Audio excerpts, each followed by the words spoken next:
Hey, I have a problem. That's what I hear whenever my clients come to me prior to our initial coaching session or one of our subsequent coaching sessions. And so I, as the coach, I sit back and I listen to them tell me all about the problem or problems that they have.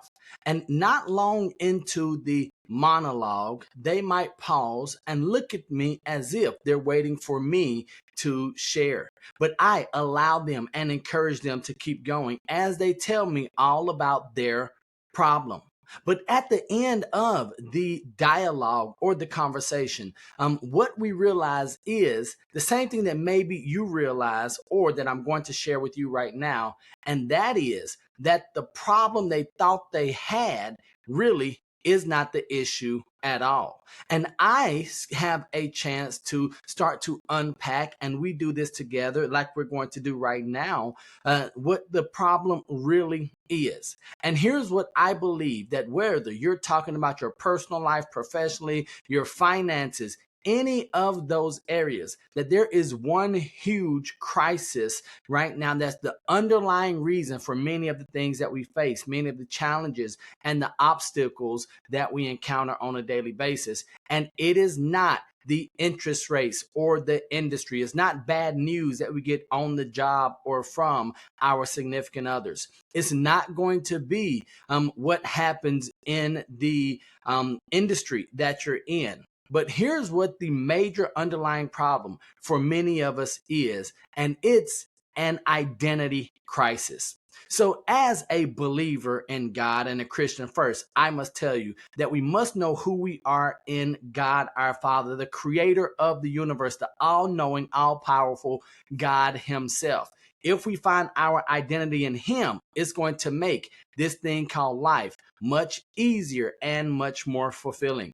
But for those of you who aren't here for that, let me give you some ideas that might help you or might allow you to understand where I'm coming from when I say that we have an identity crisis that might be the underlying root for many of the symptoms that you see in your business or personal lives. So, what we see is that if you don't know who you are, especially in this day and age, you'll find yourself trying to mimic and imitate what we see around us. And we know that because of technology, it's easy for all of these outside forces and sources to get right in front of us and to take up valuable space in our minds.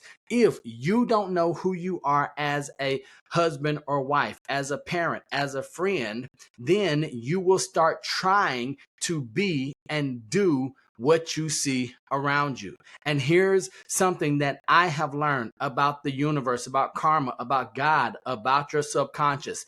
It is not going to let you operate at a consistent length of time in opposition of who you really are. So as long as you're trying to be or do something that is not here or that's not meant for your purpose, you're going to find that your life, that your business, that relationships are going to be miserable. So in your business life, we might see that you're trying to imitate other companies or other leaders by doing what they've done. Yes, we know that success leaves clues, but we also know that you have to figure out who you are. So my first challenge to you, the first activity that I'm going to encourage you to do is to do an authenticity audit. Do you know what really brings you joy, both personally and professionally? Do you know who you are? Do you have a core set of values, what I call my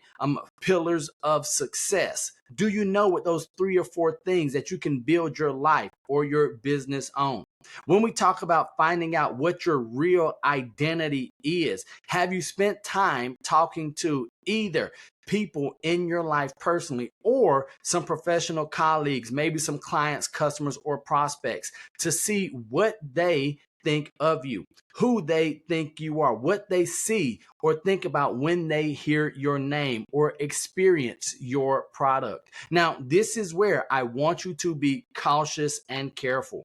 It's very easy for us to allow the opinions of others to block out the truth of what God says about us. We know that it's easy for our loved ones, for those that care about us, those that are with us on a daily basis, to give seemingly good advice that might be detrimental to the futures, to the business, to the lives, to the relationships, to the dreams that we are supposed to attain. So take some of that with a grain of salt whenever we start getting feedback, because we don't want to focus on reputation as much as we focus on integrity. We don't want to focus on results as much as we focus on purpose. Okay, so just keep that in mind as you're going through and we're working out this identity crisis.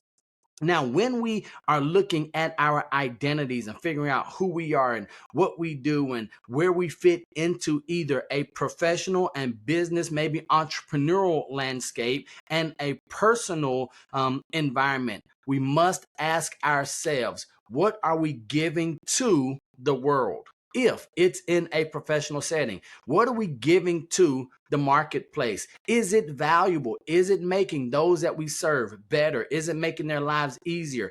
If not, we have to look in the mirror and see who we really are.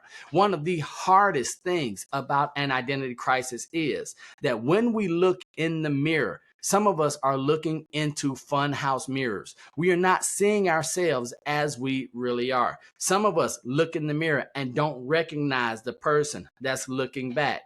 And worse still, some of us never even look in the mirror. So we have no idea where to even begin with our identity crisis. So here's what I'm going to encourage you to do. Spend some time figuring out who you are, because once you know who you are and we get to the root cause of those other symptomatic problems, then we'll be able to change, we'll be able to make some steps forward, and will truly be world renowned. If you enjoyed this video, be sure to like, comment, subscribe. I want to know, are you dealing with the root cause, or have in the past you've been dealing with symptoms? Most importantly, be sure to share this video with someone. Maybe you can share it with a friend, colleague, family member, someone special that needs to assist you in figuring out who you are, helping your identity become accurate and a true reflection of who you were put here to be. Remember, I love you, God loves you, and there's nothing you can do about it. And until the next time I see you or you see me, don't be average, be world renowned. Peace.